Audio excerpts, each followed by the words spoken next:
Bonjour,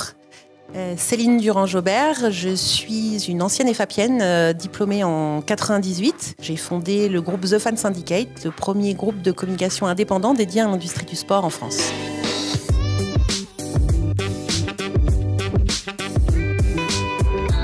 The Fan Syndicate est le premier groupe de communication indépendant dédié à l'industrie du sport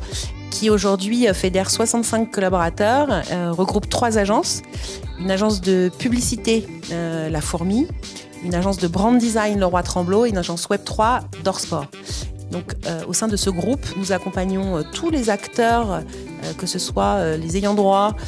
les marques partenaires ou les marques dont le sport est le core business, sur les stratégies diverses et variées de communication pour toucher les audiences fans de sport, qu'elles soient core fans ou fans plus mainstream, et surtout les pratiquants de sport. Ce que j'ai préféré à l'EFAP, je le partageais aux étudiants tout à l'heure, ce sont les stages, la capacité de lier la théorie et la pratique, et vraiment d'avoir l'opportunité de découvrir des métiers de façon assez précise, dans la mesure où les stages sont de mémoire de 6 mois, voire plus. Et ça, évidemment que c'est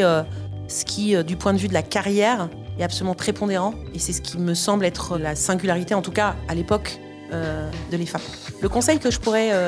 donner à un étudiant de l'EFAP qui hésite à se lancer dans l'entrepreneuriat, je pense qu'il est préférable de passer quelques années à apprendre vraiment son métier avant de se lancer dans l'entrepreneuriat, parce que c'est un long parcours, un parcours difficile, il faut une certaine maturité, il faut un certain recul, et l'expérience surtout acquise pendant ces quelques années